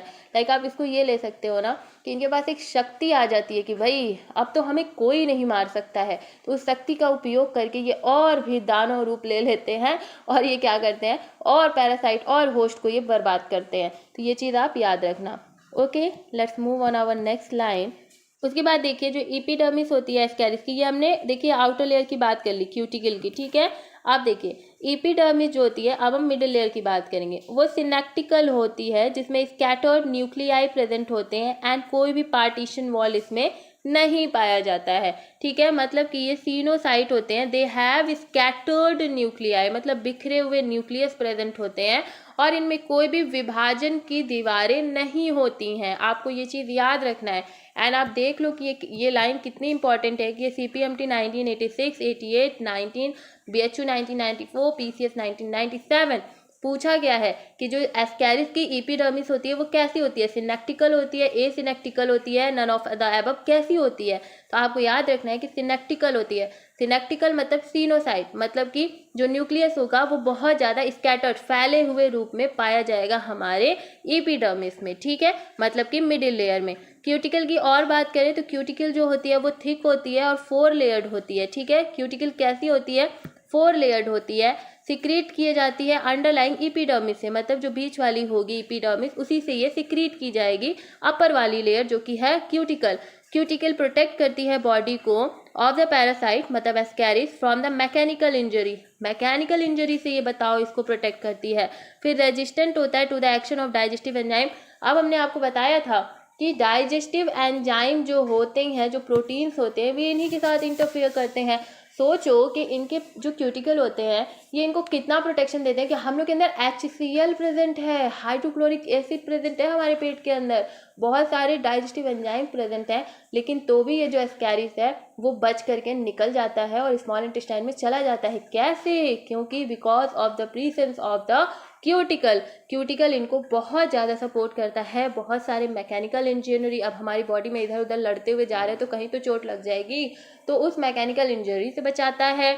प्लस ये डाइजेस्टिव एंजाइम जो हमारी बॉडी में पाए जाते हैं उनसे भी ये बहुत ज़्यादा रक्षा करता है। ओके, उसके बाद समझिए जो डॉर्सल एंड वेंट्रल कॉर्ड्स होते हैं फॉर्म्ड फ्रॉम द इनवेजिनेटेड एपिडर्मिस। जो डॉर्सल हो गया, वेंट्रल हो गया, लेटरल हो गया, जो कॉर्ड्स बनते हैं हमारे एस्कैरिस में वो because of the invagination. Invagination क्या होता है? मुड़ाव। जैसे ये अगर इनका एपिडर्मिस का लेयर है ना तो ऐसे ये मुड़े होंगे अंदर की तरफ। ठीक है, तो इसको हम क्या कहेंगे? इन्वेजिनेशन। उसके बाद देखिए they have like again the dorsal and ventral cord. देखो हमने 3 पढ़ा, डॉर्सल पढ़ा, वेंट्रल पढ़ा एंड लेटरल पढ़ा। तो जो डॉर्सल एंड वेंट्रल कॉर्ड होते हैं इनमें प्रिंसिपल नर्व्स पाई जाती हैं। क्या पाई जाती हैं? वेट अ मिनट, ग्लिच कर देता है। प्रिंसिपल नर्व पाई जाती हैं और ईच लैटरल कॉर्ड जो होते हैं उसमें मेन एक्सक्रीटरी कैनॉल पाए जाते हैं। ठीक है, समझ में आया कि इनके जो इन्वेजिनेशन होता है, एपिडर्मिस जो मिडिल लेयर है उसके मुड़ाव की वजह से, अंदर की तरफ जो मुड़ाव होता है उसकी वजह से क्या होता है? कॉर्ड्स बनते हैं। क्या बनते हैं? कॉर्ड्स बनते हैं, जिसको हम रज्जु में एक प्रमुख तंत्रिका होती है, रज्जु जिसको बोलते हैं। कॉर्ड्स मतलब आप एक नॉर्मली जान लो कि एक जगह है बस। ठीक है, तो कॉर्ड्स बनते हैं जिसमें आप देखते हो ना कि इन्वेजिनेशन की वजह से, देखो हम यहाँ पे आपको अच्छे से लिख के बताते हैं, इन्वेजिनेशन ऑफ एपिडर्मिस। ठीक है, इसकी वजह से 3 चीज़ें बनती हैं। एक होता है डॉर्सल कॉर्ड, एक होता है वेंट्रल कॉर्ड और एक होता है लेटरल कॉर्ड। अब जो डॉर्सल एंड वेंट्रल है ना ये क्या करती हैं? ये प्रिंसिपल नर्व। ठीक है, प्रिंसिपल नर्व मतलब नर्वस सिस्टम इनमें प्रेजेंट है, ये तो पता चल गया। जितने भी नर्व्स होंगे जो कि मेन नर्व्स होंगे वो ये कंटेन करेंगी, डॉर्सल एंड वेंट्रल। और जो लेटरल होती है ना ये एक्सक्रीटरी कैनॉल, जो मेन एक्सक्रीटरी कैनॉल है जहाँ से पूरा एक्सक्रीटरी सब्सटेंस आएगा बाहर निकलने के लिए, वो सभी का सभी जो होगा वो लेटरल कॉर्ड में प्रेजेंट होगा। ठीक है, उसके बाद देखिए जो बॉडी कैविटी होती है, हमने आपको पढ़ाया, बॉडी वॉल खत्म हो गया। एक बार बॉडी वॉल को अच्छे से समझ लो, हम आपको समझाना चाह रहे हैं। वीडियो लंबी बनेगी बट आप ही लोग तो चाहते हो ना कि वीडियो लंबी बने। देखो ये रहा हमारा, वेट अ मिनट, ये रहा, ये क्यूटिकल की लेयर हो गई। ठीक है, उसके बाद हमने क्या पढ़ा, ये हम अपनी इमेजिनेशन से बता रहे हैं। ठीक है, हमने कोई ऐसा डायग्राम देखा नहीं है तो हम अपनी इमेजिनेशन से आपको बता रहे हैं। ओके, ये हो गया मिडिल लेयर। ओके, जिसको हम क्या बोल रहे हैं? एपिडर्मिस बोल रहे हैं। Okay, clear my point. अब देखो हमने एक जगह पढ़ा ना कि जो हमारा एपिडर्मिस होता है जो कि मिडिल लेयर है वो इन्वेजिनेशन है, मतलब उसमें मुड़ाव पाया जा रहा है। तो अगर हम मुड़ाव बनाए, इन्वेजिनेशन बनाए तो क्या कुछ ऐसा बनेगा? अच्छा रुको, इसको बनाने से पहले, ओह माय गॉड, से दिस, देखो फिर से ये सारा हमको करना पड़ेगा। यही होता है, यही होता है, इसी वजह से हम बोर्ड पे पढ़ाते हैं। बट कुछ बच्चे कहते हैं कि नहीं दीदी बोर्ड पे हमें अच्छे से दिखाई नहीं देता है, आप ऐसे पढ़ाओ। कुछ बच्चे कहते हैं नहीं दीदी आप ऐसे पढ़ाओ। हम खुद भी कन्फ्यूज़न हो जाता है हमें। अच्छा देखो, उसके बाद हमने एपिडर्मिस बना लिया ना, अभी हम इन्वेजिनेशन का बाद में करेंगे। ये हमारी हो गई इनर की लॉन्गिट्यूडनल, कौन सी, लॉन्गिट्यूडनल मसल लेयर। ठीक है, 3 लेयर हमने देख लिया, ट्रिप्लोब्लास्टिक हो गया ये। कौन कौन सा लेयर देखा बच्चों बताइए। सबसे पहले हमने देखा क्यूटिकल, ठीक है। उसके बाद हमने देखा एपिडर्मिस, ठीक है। उसके बाद हमने देखा लॉन्गिट्यूडनल व्हाट, मसल लेयर, ठीक है। अब ये बताओ, हमने अभी आपसे बोला कि देयर इज़ एन इन्वेजिनेशन होता है हमारे एपिडर्मिस का। तो चलो बना दो ना इन्वेजिनेशन। देखो ऐसा कुछ बनाओ इन्वेजिनेशन से दिस, ये ऐसे अंदर के तरफ ऐसे मुड़े होते हैं, ठीक है, ये इन्वेजिनेशन होता है इनका। ओके, अब इसी इन्वेजिनेशन में कुछ कॉर्ड्स जो होंगे वो डॉर्सल होंगे, कुछ वेंट्रल होंगे और कुछ लैटरल होंगे। जो डॉर्सल एंड वेंट्रल होगा वो तुम्हारे नर्व, जो मेन नर्व्स होती है उनको कंटेन करेंगे। एंड जो तुम्हारा लास्ट वाला लेटरल होगा ना, उसमें क्या होता है कि तुम्हारे मेन एक्सक्रीटरी पोर्स जो होते हैं वो बनते हैं। प्लस हम एक और चीज़ आपको बताना चाह रहे हैं कि हमने यही पढ़ा कि जो एपिडर्मिस है ना, यही क्यूटिकल को बनाती है, ठीक है। मतलब कि जो एपिडर्मिस है, देखो ऐसे क्यूटिकल के बाद ही तो एपिडर्मिस आ रहा है, तो एपिडर्मिस ही क्यूटिकल को बनाती है, ठीक है। क्यूटिकल एपिडर्मिस को नहीं बनाता है, मिडिल लेयर जो होती है वही आउटर लेयर को बनाती है। और हमने ये भी पढ़ा कि जो आउटर लेयर है ये काफ़ी रेजिस्टेंट होती है, ठीक है, ये प्रोटेक्ट करती है, रेजिस्टेंट होती है बहुत सारे चीज़ों से, डाइजेस्टिव एंजाइम से, मैकेनिकल इंजरी से, because they are very resistant, ठीक है। तो ये बात हो गई हमारे पूरे बॉडी वॉल की, ठीक है, समझ गए। अब समझो, नाउ देखिए जो बॉडी वॉल होती, जो सॉरी इतना बॉडी वॉल पढ़ा दिया कि अब हर जगह बॉडी वॉल दिखेगी। जो बॉडी कैविटी होती है स्कैरिस की वो स्यूडो सील होती है, मतलब कि कैसी होती है, पूरी की पूरी कैविटी खाली नहीं होता है इनका बॉडी, जो कैविटी होती है वो थोड़ी थोड़ी फॉल्स मतलब भरी हुई होती है, आप ऐसा बोल सकते हो। ये लाइन आपसे पूछा गया है बहुत सारे पेपर में, CPMT 1985, 87, 88, 89, 93, ओडिशा के JEE में 1989 में पूछा गया, BHU के 1995 में पूछा गया, RPMT 1995 में पूछा गया, ठीक है। अब JEE में क्यों पूछा गया है, ये JEE में तो मैथ पूछा जाता है ना, आई डोंट नो, बट पूछा गया है, ठीक है। जो बॉडी कैविटी होती है स्कैरिस की वो स्यूडोसील होती है, मतलब स्यूडोसिलोमेट आप बोल सकते हो। और ये फॉर्म्ड होती है वैक्यूल के द्वारा, किसके द्वारा, वैक्यूल के द्वारा। और कहाँ से ओरिजिनेट होती है, एम्ब्रियोनिक ब्लास्टोसील से ये क्या होती है, ये ओरिजिनेट होती है, ठीक है, जो लगातार भ्रूणिक ब्लास्टोसील से उत्पन्न रिक्तियाएं द्वारा निर्मित होती रहती हैं, ठीक है। एंड नाउ हम पढ़ेंगे फिजियोलॉजिकल कैरेक्टरिस्टिक। लाइक नहीं करते हो आप लोग, लाइक कर दिया करो वीडियो को, ओके, ठीक है। फिजियोलॉजिकल कैरेक्टरिस्टिक में सबसे पहला हमारा जो पॉइंट है वो है डाइजेस्टिव सिस्टम। डाइजेस्टिव सिस्टम की अगर हम बात करें तो जो डाइजेस्टिव सिस्टम होता है एस्कैरिस का, इसमें माउथ होता है, बक्कल कैप्सूल होता है, फेरिंग्स होता है, इंटेस्टाइन, रेक्टम, एनस, ठीक है। सैलेवरी ग्लैंड इसमें डू नॉट अकर, इसमें सैलेवरी ग्लैंड नहीं होता है, हमारे पास तो है सैलेवरी ग्लैंड, इनके पास नहीं है, ठीक है। अच्छा एक और बात बता दें, एलिमेंट्री कैनॉल आप ये देख रहे हो कि माउथ से स्टार्ट हो रहा है एंड एनस पे क्या हो रहा है, एंड हो रहा है, मतलब इजेशन इसका माउथ से हो रहा है और इजेशन इसका क्या हो रहा है, एनस पे हो रहा है, ठीक है। इंजेशन एंड इजेशन मतलब कि फूड को हम क्या कर रहे हैं, इनगल्फ कर रहे हैं फ्रॉम द माउथ पार्ट और एक्सक्रीट कर रहे हैं फ्रॉम द एनस पार्ट।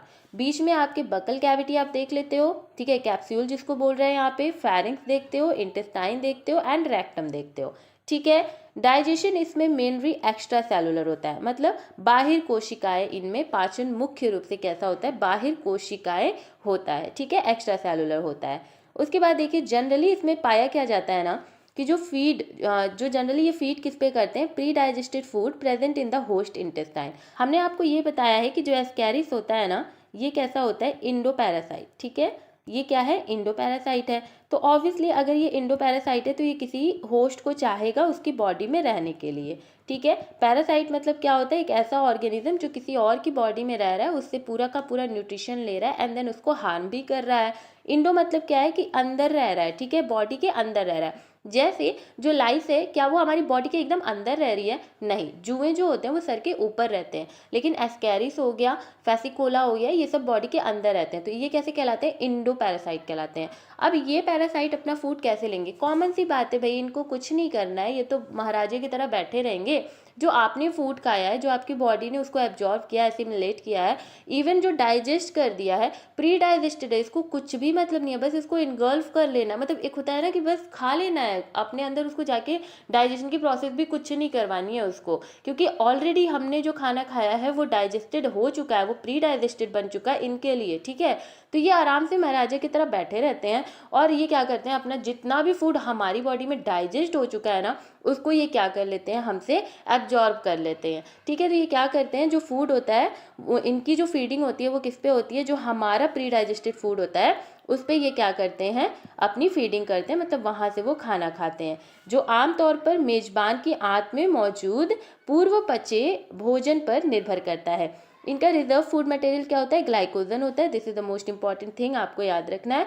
कहाँ पर ये स्टोर्ड होता है? तो सिनेप्टिकल एपिडर्मिस में। सिनेप्टिकल मतलब क्या है कि they have scattered nucleus in the epidermis membrane, ठीक है। सीनोसाइट होंगे, ठीक है, स्कैटर्ड न्यूक्लियस इसमें प्रेजेंट होता है इनके जो एपिडर्मिस है। एपिडर्मिस क्या है? इनकी मिडिल लेयर है बॉडी वॉल की, ठीक है, क्या है? मिडिल लेयर है बॉडी वॉल की। आउटर लेयर क्यूटिकल थी ना, एंड जो थर्ड लेयर थी वो लॉन्गिट्यूडनल मसल लेयर थी, ठीक है। अच्छा, इसके बाद देखिए, अगर हम बात करें एक्सक्रीटरी सिस्टम की, ठीक है, एक्सक्रीटरी पोर्स होते हैं वो कहाँ सिचुएटेड होते हैं, कहाँ पाए जाते हैं? मिड वेंट्रली पाए जाते हैं, मतलब कि माउथ के ना पीछे, माउथ के पीछे मध्य उदर में स्थित होता है इनका एक्सक्रीटरी पोर। अभी हम एक्सक्रीटरी सिस्टम पढ़ रहे हैं तो इसमें बहुत सारी चीज़ आ जाएंगे, इनका एक्सक्रीटरी पोर आ जाएगा, मेन एक्सक्रीटरी कैनॉल आ जाएंगे। तो एक्सक्रीटरी पोर जहाँ से एक्सक्रीशन हो रहा है वो कहाँ प्रेजेंट होता है? मुंह के थोड़ा सा पीछे, एकदम मिडिल पार्ट में आप देखोगे वेंट्रली कि वहाँ पर एक्सक्रीटरी पोर प्रेजेंट है, ठीक है। इनका जो पूरा का पूरा एक्सक्रीटरी सिस्टम होता है ना वो एच शेप का होता है। कैसा होता है? एच शेप का होता है। और जो इनका एक्सक्रीटरी सिस्टम होता है इसमें सिंगल एक्सक्रीटरी जो सेल होती हैं वो पाई जाती हैं, और रेनेट सेल इसको हम लोग बोलते हैं। यहाँ पर जो एस्कैरिस में एक्सक्रीटरी सिस्टम होता है वो एक्सक्रीटरी सेल से मिलकर के बने होते हैं, और वो सिंगल ही होता है, सिर्फ सिंगल सेल से मिलकर बना होता है, जिसको कि हम लोग रेनेट सेल कहते हैं। तो again this is the most important point that you have to note in your notebook कि इसमें भाई रेनेट सेल पाए जाते हैं, ठीक है। रेनेट सेल क्या होते हैं? एक्सक्रीटरी सेल्स होते हैं। जो हमारे एक्सक्रीटरी प्रोडक्ट होता है एस्कैरिस का वो होता है एमोनिया एंड यूरिया। क्या होता है भाई? एमोनिया एंड यूरिया, ठीक है। उसके बाद जो एक्सक्रीटरी, जैसे हमने देखो अभी एक और चीज़ हम आपको क्लियर कर रहे हैं, जैसे हमने डाइजेशन पढ़ा, डाइजेशन हमने पढ़ा फ्रॉम माउथ टू एनस, ठीक है। एक्सक्रीटरी हमने पढ़ा कि भाई एक्सक्रीटरी सेल से बने होते हैं जिसको हम लोग रेनेट सेल कहते हैं। फिर हमने ये पढ़ा कि डाइजेशन में इनका खाना क्या होता है, जो हम लोगों ने खाना खाया है, जो इंसान खाना खाते हैं उनका प्री डाइजेस्टेड फूड इनके लिए खाना है। तो फिर ये खाना ठीक है चलो खा रहे हैं, तो इनका एक्सक्रीटरी क्या है भाई? एक्सक्रीटरी सब्सटेंस क्या है? तो एमोनिया एंड यूरिया है, ठीक है। सब इंटरलिंक करके पढ़ो, अच्छे से तैयार हो जाएगा। फिर अगर हम बात करें रेस्पिरेटरी की एंड ब्लड वेस्कुलर सिस्टम की, तो ये दोनों ही इसमें एब्सेंट होते हैं। बहुत अच्छा पॉइंट है भाई, कितनी अच्छी बात है ना। जब ऐसे लगता है ना, सच में अपने दिल की बात बताऊं, जब ऐसा दिखता है, मुझे दिखता है ना कि रेस्पिरेटरी सिस्टम एब्सेंट है, ब्लड वेस्कुलर एब्सेंट है, नर्वस एब्सेंट है, तो मेरे को लगता है यार चलो ठीक है, इतने पॉइंट का नोट नहीं बनाना पड़ेगा। तो I can relate with you कि अभी आपको लग रहा होगा वाह, अब तो बस हम लिख देंगे कि रेस्पिरेटरी सिस्टम जो है वो एब्सेंट है हमारे एस्कैरिस में, और ब्लड वेस्कुलर सिस्टम भी एब्सेंट है। और रेस्पिरेशन जो होता है वो एनारोबिक होता है। देखो सिस्टम एब्सेंट है ना, कोई सिस्टम नहीं है उसका, बट अपनी बॉडी वॉल से वो डिफ्यूज तो कर सकता है। तो अगर उसको ऑक्सीजन तो ऑब्वियसली नहीं मिलेगा, तो ऑक्सीजन नहीं होती है, तो only because of the absence of oxygen यहाँ पर अगर रेस्पिरेशन होगा तो वो एनारोबिक प्रोसेस से होगा। कैसे होगा? एनारोबिक प्रोसेस से होगा, ठीक है। उसके बाद देखिए, हम यहाँ पर आप समझ पा रहे हो क्या? नहीं समझे क्या? एक मिनट रुको। देखो रेस्पिरेटरी सिस्टम अलग है। देखो एक चीज़ होती है ना, एक मेन, हमने एक स्पेसिफिक सेल की बात की, ठीक है, तो वो हम बोलेंगे कि हमने स्पेसिफिक सेल की बात कर दी। लेकिन अगर हम कहें कि हमने 10 सेल की बात की, हमने 10 ऑर्गन की बात की और 10 ऑर्गन के काम की बात की, तो फिर हम कहेंगे कि इट इज़ अ सिस्टम। जैसे मान लो कि हमने डाइजेशन पढ़ा, ठीक है, उसमें हम केवल केवल मान लो कि इसमें हम पढ़ रहे हैं एनस के बारे में, तो हम क्या बोलेंगे कि हमने एक स्पेसिफिक ऑर्गन, एक स्पेसिफिक चीज़ के बारे में पढ़ा, एनस के बारे में। लेकिन जब हम बात करें माउथ, बकल कैप्सूल, ये सब मिला करके हम डाइजेशन एंड एक्सक्रीशन की सिस्टम पढ़ते हैं, जिसमें लॉट्स ऑफ पूरे के पूरे ऑर्गन्स मिले होते हैं। तो यहाँ पर ये बोला जा रहा है कि रेस्पिरेटरी सिस्टम एब्सेंट है, मतलब कोई सिस्टम नहीं है, बहुत सारे ऑर्गन मिलकर कोई सिस्टम नहीं बना रहे हैं। हाँ भाई, ऑक्सीजन नहीं प्रेजेंट है तो इनके अंदर एनारोबिक रेस्पिरेशन होगा, but there is no any system, कोई ऐसा ऑर्गन बहुत सारे मिलकर नहीं है यहाँ पे जो इनमें रेस्पिरेशन कराएंगे। गेटिंग माई पॉइंट कि मैं क्या कहना चाह रही हूँ कि भाई रेस्पिरेटरी सिस्टम नहीं है, रेस्पिरेशन तो होगा बस सिस्टम नहीं है, ठीक है। उसके बाद ब्लड वेस्कुलर सिस्टम इसमें पूरी तरह से एब्सेंट होता है। नर्वस सिस्टम की अगर हम बात करें तो इनमें नर्वस सिस्टम वेल डिफाइंड होता है, ठीक है। क्या होता है, वेट अ मिनट, जो नर्वस सिस्टम होता है वो वेल डिफाइंड होता है। इनमें नर्व रिंग पाए जाते हैं, गैंग्लिया एंड नर्व्स पाए जाते हैं। क्या, नर्व रिंग पाया जाता है, गैंग्लिया पाया जाता है, नर्व पाया जाता है। जो सर्कमफ्रेंस होता है नर्व रिंग का, वो लोकेटेड होता है फेरिंग्स के अराउंड, ठीक है। कि फेरिंग्स है उसके अगल बगल में आप देखोगे कि नर्व रिंग्स आपको दिखाई देंगे एस्कैरिस में। फिर सेंस ऑर्गन की बात करें तो सेंस ऑर्गन इनमें सिंपल होता है, like labial papilla, cervical papilla, papilla, amphid, phasmid, ठीक है। इसमें से अगर हम एफिड की बात करें तो ये हमने आपको बताया है पहले भी। एफिड क्या था, ये था कीमोसेंसरी, ठीक है। क्या था, कीमोसेंसरी। कहाँ प्रेजेंट था, लिप के पास प्रेजेंट था। Next line is the circumference nerve ring of Ascaris is located around the pharynx. Again ये लाइन रिपीट हो गई है। आप सेंस ऑर्गन वाला यहाँ पे देख लेना कि इसमें काफी सारे सेंस ऑर्गन प्रेजेंट होते हैं। एंड हमने आपको कुछ मेल एंड फीमेल का भी बताया था कि सेंस ऑर्गन्स जो होते हैं वो फीमेल में एब्सेंट होते हैं लेकिन मेल में दे आर प्रेजेंट, ठीक है। ये चीज भी आप याद रखना, ओके। उसके बाद इनमें रिप्रोडक्शन एंड लाइफ साइकिल की बात करते हैं। We are done with the physiological characteristic, जिसमें हमने डाइजेशन पढ़ लिया, हमने एक्सक्रीशन पढ़ लिया, हमने रेस्पिरेशन सिस्टम देखा कि नहीं है, और ब्लड वेस्कुलर भी नहीं है, नर्व हमने पढ़ा, नर्व सिस्टम, फिर हमने सेंस ऑर्गन के बारे में पढ़ लिया, ठीक है। ये हो गया। अब हम इसके रिप्रोडक्शन एंड लाइफ साइकिल के बारे में पढ़ेंगे। तो रेडी हो, रेडी हो, नहीं भी रेडी हो तो पढ़ना पड़ेगा, ठीक है। चलो पढ़ो, ओके। देखिए, सबसे पहले बात करते हैं कि एस्कैरिस जो होती है वो डायोसियस होती है, जिसको कि हम यूनिसेक्सुअल भी बोलते हैं। जो सेक्सेस होते हैं दे आर सेपरेट, ठीक है। अब देखो एक और चीज़ डिस्कस कर दें। यहाँ पर मेल एंड फीमेल हम दोनों को अलग अलग पहचान सकते हैं। मतलब ये कि दे आर सेक्सुअली डायमॉर्फिक। क्या है, ये सेक्सुअली डायमॉर्फिक है। कैसे पहचान सकते हो, कैन यू टेल मी कैसे पहचान सकते हो? तो दो चार तरीके हैं। जैसे अगर हम उसे देखते हैं इन एस्कैरिस को, और एक जगह मेल रखा है एक जगह फीमेल रखी है, तो हम ये देखते हैं कि जो मेल वाला होता है वो स्मॉल होता है, तो हम बोल देंगे कि जो स्मॉल होगा वो स्मॉल जो मेल एस्कैरिस बन जाएगा, मतलब होगा वो, और जो लॉन्ग होगी, इलोंगेटेड होगी, वो फीमेल हो जाएगी। प्लस एक और चीज़ यहाँ पे देखने को मिलता है कि जो हमारे मेल होते हैं इनमें क्या पाया जाता है, ये नीचे सर्कुलर, ये मुड़ा होता है इनका टेल, और इनकी टेल जो होती है वो इलोंगेटेड होती है। तो टेल के भी वजह से हम इनमें क्या कर सकते हैं, डिफरेंसेस कर सकते हैं, ठीक है। तो ये सेक्सुअल डायमॉर्फिज्म की बात हो गई। एंड ये कैसे होते हैं, यूनिसेक्सुअल होते हैं। जो दोनों ही हैं मेल एंड फीमेल, ये कैसे होते हैं, सेपरेट होते हैं। जो मेल ऑर्गन होता है वो unpaired testis, vasa deferens, seminal vesicle, ejaculatory duct, cloaca and penial setae, इन सभी, ये जितने पार्ट हैं ये सभी हमारे मेल ऑर्गन मिलकर के बनाए होते हैं, ठीक है। Testis, vasa deferens, seminal vesicle, ejaculatory duct, cloaca, penial setae. देखो ये सब नाम आपने सुना होगा। पीनियल सीटी आपको हमने कल ही बताया था, क्योंकि ये आपके लिए नया टर्म है कि पीनियल सीटी क्या होता है। ये कॉप्युलेटरी के टाइम पे यूज होता है। कॉप्युलेटरी के टाइम पे ये जो मेल होते हैं वो यूज करते हैं कि फीमेल से वो मीटिंग कर पाए। तो आप ऐसा बोल सकते हो कि पीनियल सीटी जो होता है ये केवल हमारे एस्कैरिस के मेल में होता है, ये फीमेल में एब्सेंट होता है, ठीक है। डन। इसके बाद अगर हम टेस्टिस की बात करें तो देखिए, टेस्टिस जो होता है वो सिंगल होता है, मीडियन मतलब बीच में प्रेजेंट होगा, और जो हमारा एस्कैरिस होता है ना वो मोनो आर्किक होता है। इसको मोनो एडल्फिक भी बोलते हैं क्योंकि ये सिंगल टेस्टिस प्रेजेंट है, ठीक है। कैसा है, सिंगल है। अगर दो होता तो बाई एडल्फिक होता, लेकिन एक है ना, सिंगल है ना, इसी वजह से हम इसको मोनो एडल्फिक बोलते हैं, ठीक है। और देखिए, only the anterior part of the testis is functional, और टेस्टिस का जो एंटीरियर पार्ट होता है केवल वही फंक्शनल होता है, केवल वही काम करता है हमारे एस्कैरिस में। So the testis also ovary is telogonic. देखिए, जब हमारा मेल रिप्रोडक्टिव पार्ट और फीमेल रिप्रोडक्टिव पार्ट, जैसे टेस्टिस हो गया, ठीक है, तो टेस्टिस के केवल अंदर वाला पार्ट जब काम करता है, ठीक है, केवल जो अंदर वाला पार्ट जिसको हम अगला भाग भी कहते हैं, जब वही क्रियाशील होता है, जब सिर्फ वही फंक्शन करता है ना, तो हम बोलते हैं कि ये कैसे होते हैं, टीलोजेनिक होते हैं। फिर एस्कैरिस की जो स्पर्म होती है वो पैकुलर होती है और इसमें फ्लैजिलम नहीं पाया जाता है। इस चीज़ को आप नोट कर लो कि इसमें फ्लैजिला नहीं पाया जाता है, ये टेललेस होते हैं, कोई भी इनके स्पर्म में टेल नहीं पाई जाती है, एसिमेट्रिकल होते हैं, एमीबॉइडल होते हैं, ठीक है। में आ गया, एक बार और रिपीट करते हैं। देखिए, सबसे पहले हमने ये पढ़ा कि जो एस्कैरिस होता है वो यूनिसेक्सुअल होता है, सेक्स से सेपरेट होते हैं, ठीक है। हम लोग आसानी से सेक्सुअल डायमॉर्फिज्म की प्रोसेस यहाँ पे देख सकते हैं, क्लियर।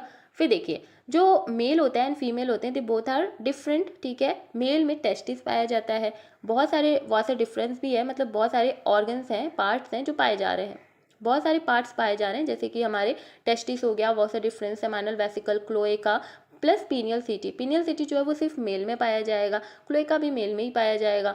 अब देखिए, जो टेस्टिस होती है हम उसकी बात करते हैं, ये मेल रिप्रोडक्टिव पार्ट है हमारे एस्कैरिस का। जो टेस्टिस होता है वो सिंगल होता है और बीच में प्रेजेंट होता है, क्योंकि ये सिंगल है इस वजह से हम इसे मोनो एडल्फिक कहते हैं। तो एस्कैरिस में जो टेस्टिस होता है वो मोनो एडल्फिक होता है। और क्यों कि इसका जो मेल का जो टेस्टिस होता है वो केवल उसका अगला भाग जो एंटीरियर पार्ट होता है वही फंक्शनल होता है, वही काम करता है, इसी वजह से हम इसको टीलोजेनिक भी कहते हैं, ठीक है।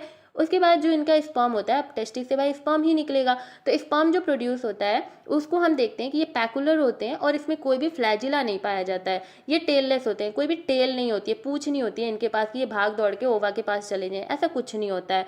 एसिमेट्रिकल होते हैं, कोई सिमेट्री नहीं होती है, प्लस एमीबॉइडल होते हैं, ठीक है। ये आपको समझ में आ गया। देखिए, ये 1990 सीपीएमटी के 1990 में पूछा गया है, ठीक है, इसको याद रखना। फीमेल की बात कर लेते हैं। फीमेल एस्कैरिस में आप देखते हो कि पेयर्ड ओवरी है, ठीक है, क्या है, पेयर्ड ओवरी है। अब देखो पेयर्ड ओवरी है ना, तो इसलिए हम इसको डाइडल्फिक कहेंगे। क्या कहेंगे, डाइडल्फिक कहेंगे। तो इस चीज़ को प्लीज़ प्लीज़ देवता लोग, देवी लोग याद कर लेना कि जो टेस्टिस होता है वो मोनाडल्फिक है एस्कैरिस में, एंड जो फीमेल का पार्ट है ओवरीज, दे आर डाइडल्फिक, क्योंकि ये पेयर में है, ठीक है। फिर देखिए और क्या क्या होता है भाई, फीमेल में ओविडक्ट होता है, यूटेराई होता है, मीडियन वेजाइना होता है। फीमेल एस्कैरिस जो होती है वो डायडल्फिक होती है क्योंकि 2 ओवरीज इसमें पाई जाती हैं, ठीक है। अच्छा, जो मीडियन सेंट्रल होता है रैकिस, ये प्रेजेंट होता है बोथ टेस्टिस एंड ओवरी में, ठीक है। रैकिस एक इसमें होता है जो कि प्रेजेंट होता है, टेस्टिस में भी प्रेजेंट होगा, मतलब मेल रिप्रोडक्टिव पार्ट में भी, एंड ओवरीज मतलब फीमेल में भी। फ्रॉम वेयर स्पर्म एंड ओवा आर फॉर्म्ड, रैकिस के ही पार्ट से जो ओवा होता है ओवरीज में एंड जो स्पर्म होता है टेस्टिस में, ये फॉर्म होते हैं, मतलब प्रोड्यूस होते हैं। तो कहाँ से प्रोड्यूस होते हैं, कहाँ से फॉर्म होते हैं इनमें स्पर्म एंड ओवा, रैकिस से। इस चीज़ को आप याद रखना, नोट डाउन कर लेना। ये हमने मेल रिप्रोडक्टिव ऑर्गन पढ़ लिया, हमने फीमेल पढ़ लिया। अब बात करते हैं फर्टिलाइजेशन की। मान लीजिए स्पर्म आ गया, ओवा आ गया। अब फर्टिलाइजेशन जो होगा वो लोअर पार्ट ऑफ द यूटेराई होगा। कहाँ होगा, बोर हो गया ग्रीन कलर से, देखो कहाँ होगा, यूटेराई में, ये लोअर पार्ट में, ये इनका क्या हो जाएगा, फर्टिलाइजेशन हो जाएगा।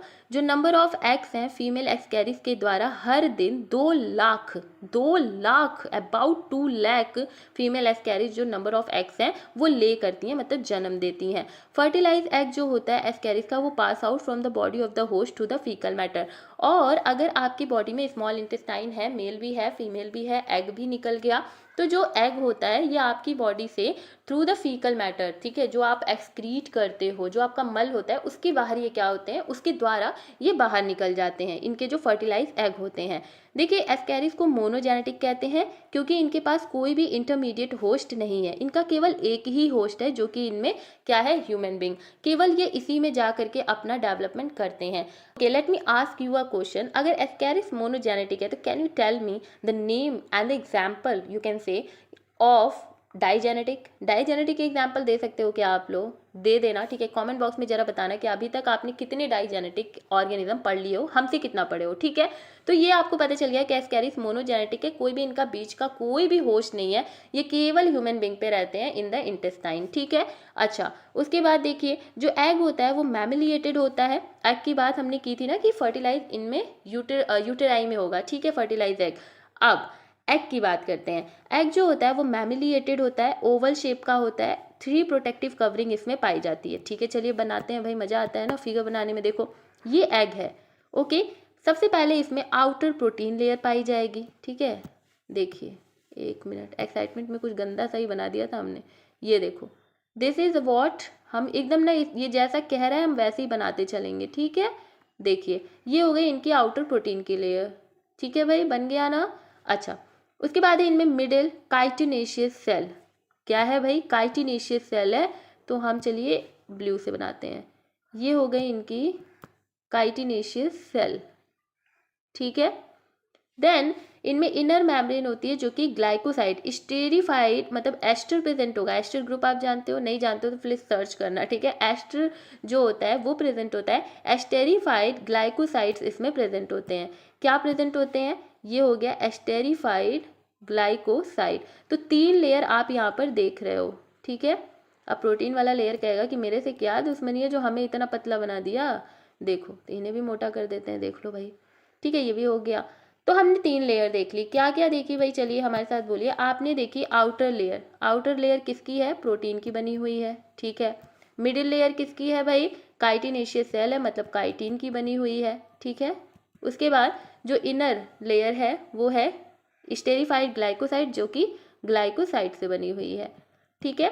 इनके एग का ये कुछ मामला है। तो देख रहे हो हम लोग कितना अच्छे से फ्लो में पढ़ रहे हैं। सबसे पहले हम लोग को पता ही चल गया कि एस्कैरिस भैया यूनिसेक्सुअल है। उसके बाद हमने देखो कितने अच्छे से पढ़ा, मेल रिप्रोडक्टिव में टेस्टिस पढ़ लिया, फीमेल में हम लोगों ने क्या पढ़ लिया? ओवरीज पढ़ ली। देन उसके बाद हमें ये पता चला कि जो स्पर्म एंड ओवा है वो रैकिस से निकल रहा है, फिर वो फर्टिलाइज यूटेराई में हो रहा है, फिर एग का प्रोडक्शन हो रहा है। जो एग है वो कुछ मैमिलिएटेड होता है, ओवल शेप का होता है, प्रोटेक्टिव कवरिंग इसमें पाई जाती है, 3 लेयर्स होते हैं। प्रोटीन लेयर होती है बाहर की, जो बीच की लेयर होती है वो काइटिनेशियस होती है, जो अंदर की लेयर होती है वो ग्लाइकोसाइड्स की होती है। देखा कितना फ्लो में पढ़ रहे हैं। तो चलो सब्सक्राइब कर दो ठीक है, सब्सक्राइब कर दो, ओके। अब देखो एम्ब्रियोनिक डेवलपमेंट जो होता है, अब देखो एम्ब्रियो, अब एग के बाद तो एम्ब्रियो बनेगा ना, गलत तो नहीं बोल रहे हैं, एग के बाद एम्ब्रियो बनेगा। तो एम्ब्रियो जो होता है उसकी डेवलपमेंट होती है outside the body of the human host, क्योंकि हमने आपको बता दिया था कि जो एग होता है वो फीकल मैटर से बाहर निकल जाता है, ठीक है। तो उसकी अब डेवलपमेंट क्या होगी? एम्ब्रियो की डेवलपमेंट होगी ह्यूमन होस्ट के बॉडी से बाहर। कहाँ होगी? सॉयल में होगी।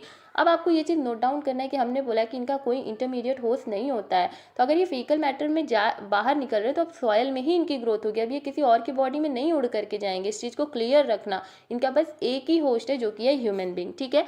सॉयल में इनका एम्ब्रियोनिक डेवलपमेंट होगा, बिकॉज इनको इनके एम्ब्रियोनिक डेवलपमेंट के लिए चाहिए लो टेम्परेचर, बहुत ज़्यादा ऑक्सीजन एंड सुटेबल मॉइस्चर, ठीक है। बहुत सारा इनको ऑक्सीजन चाहिए, मॉइस्चर अच्छा खासा होना चाहिए, टेम्परेचर लो होना चाहिए। देख रहे हो, मतलब नवाबी देख लो, इनको इनको आगे चल करके डिसीज़ कॉज करना है। लेकिन कितने इनके मतलब टैंट्रम है ना कि नहीं भैया हमें टेम्परेचर बहुत कम दो, ठीक है, बहुत सारा ऑक्सीजन दो और मॉइस्चर भी हमें सुटेबल दे दो कि हम आगे चल के डिसीज़ कॉज कर लें ठीक है।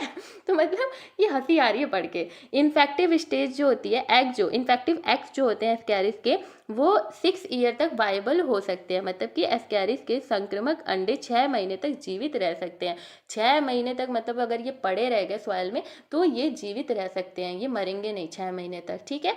उसके बाद देखिए जो ऑप्टिमम टेम्परेचर होता है, अब ये भी पता है चल जाएगा हम लोगों को, हम लोग को ये भी जानना चाहिए कि एस्कैरिस, ठीक है भाई, इसको चाहिए कि टेम्परेचर हमें लो चाहिए, तो आखिर कितना टेम्परेचर देना चाहिए? तो ऑप्टिमम टेम्परेचर जो होता है वो 85 डिग्री फ़ारेनहाइट होता है। Zygote will be developed in the juvenile first stage with in 10 to 14 days. Egg के बाद जो होता है ना, जाइगोट जो बनता है आपका स्पर्म एंड ओवा के बाद फर्टिलाइजेशन जो होता है, उसमें क्या होता है ना कि जो आपका जाइगोट का फॉर्मेशन होता है वो जुवेनाइल स्टेज में 10 से 14 डेज के बाद बन जाता है, ठीक है, अगर अच्छे से इनको सब कुछ मिले तो, टेम्परेचर वगैरह हर चीज़।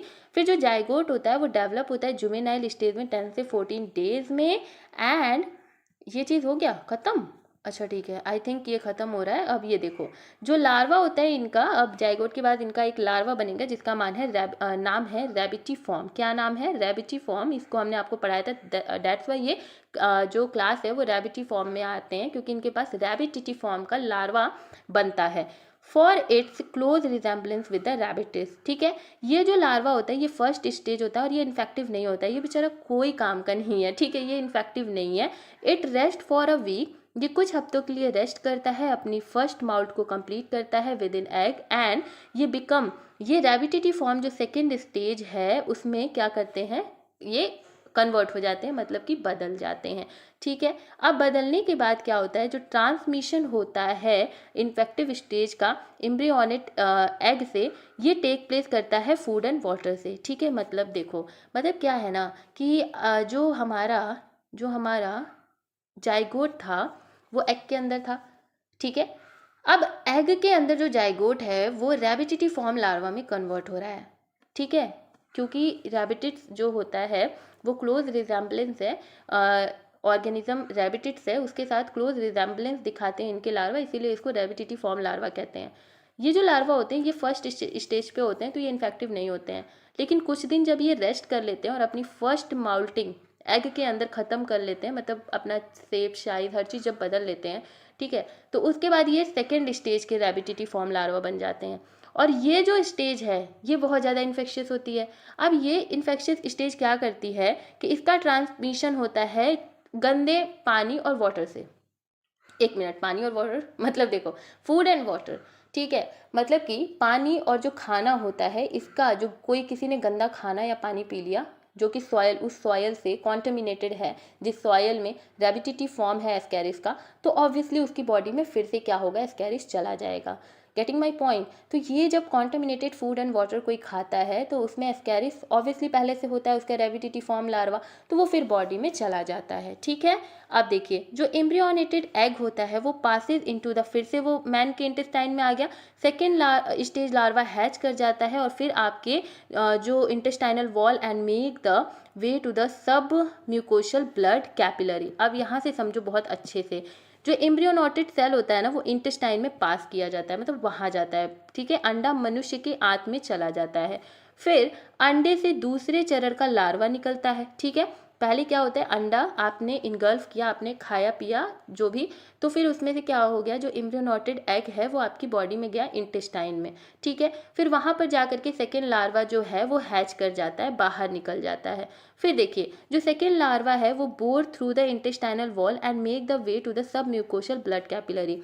दूसरे चरण का लार्वा आंतों की दीवार के माध्यम से छेद करता है, मतलब कि इंटेस्टाइन का जो वॉल होता है उसको वो छेद करता है और फिर कहाँ चला जाता है, सब म्यूकोशल जो ब्लड कैपिलरीज होती हैं, रक्त की कोशिकाएं होती हैं, वो उनको अपना रास्ता बनाता है और जगह माइग्रेट करने के लिए। देखो अब इनका इतना माइग्रेशन होगा ना कि आप खुद सोचोगे कि भाई रुक जा थोड़ा सांस ले ले। अब देखो पहले ये इंटेस्टाइन में आया, फिर इसने म्यूकोशल लाइनिंग में छेद किया और ये फिर कहाँ चला गया, ब्लड को अपना रास्ता बना लिया, ब्लड कैपिलरीज को। फिर इनका 3 टाइप्स का माइग्रेशन होगा एस्कैरिस का। पहला होगा primary migration, secondary migration and फिर थर्ड होगा एबरेंट माइग्रेशन। प्राइमरी माइग्रेशन में ये क्या करते हैं, इंटेस्टाइन वॉल से ये क्या करते हैं, हिपैटिक पोर्टल तक जाते हैं। कहाँ तक जाते हैं, हिपैटिक पोर्टल तक। प्राथमिक प्रवास आंतों की दीवार से लेकर के यकृत, ठीक है, यकृत पोर्टल तक होकर के जाता है।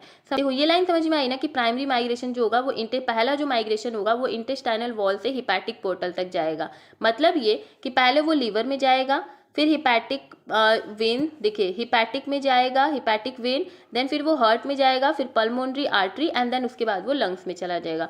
मतलब ये कि आपकी बॉडी में सॉलो करने के बाद ये इंटेस्टाइन में गया, वहाँ पे म्यूकोशल लाइनिंग में उसने छेद की, ब्लड कैपिलरी को अपना रास्ता बनाया और फिर वो लीवर में गया, फिर हिपैटिक वेन में गया, फिर हार्ट में गया, फिर पल्मोनरी आर्टरी में गया एंड देन लंग्स में गया। अब ये पहला बार घूम रहा है, मतलब ये 3 बार आपकी बॉडी में राउंड लगाते हैं, 3 तरह से 3 जगह। मतलब एक होता है ना, कई लोगों को इस चीज़ का जुनून होता है कि मुझे वर्ल्ड टूर करना है, तो इनको ये जुनून होता है कि हमको ह्यूमन की पूरी बॉडी में घूमना है, हर एक ऑर्गन में घूमना है। तो वैसे इनके अभी ये पहली सैर है, नहीं होता कि सैर पे निकले हैं, तो ये पहला सैर है इनका जहाँ पे ये निकले हुए हैं। अब सेकेंडरी समझो, जो सेकेंडरी होता है, अब लंग में तो पहले ही पहुँच गए, अब लंग से ये क्या होता है, back to the intestine of the host. फिर ये कहते हैं कि अरे लंग में पहुँच गए, चलो ठीक है, अब दोबारा इंटेस्टाइन में चलते हैं। फिर सेकेंडरी में ये क्या करते हैं, लंग से फिर इंटेस्टाइन में भाग आते हैं, क्योंकि उनको वो अच्छा लगता है कि इंटेस्टाइन बढ़िया जगह है, लंग उतना बढ़िया नहीं है, ठीक है। तो लंग से फिर ये ब्रोंकाई भाई देखते हैं, फिर ब्रोंकाई से ट्रैकिया, ट्रैकिया से फैरिंग्स, गलेट, ईसोफेगस, फिर स्टमक एंड देन इंटेस्टाइन। फिर ये इंटेस्टाइन में भाग के चले आते हैं, ठीक है। उसके बाद लंग्स के बाद जो लार्वा होता है वो कंप्लीट कर देता है अपना सेकेंड एंड थर्ड माउल्टिंग, ठीक है, सेकेंड और थर्ड माउल्टिंग अपना कंप्लीट कर देता है।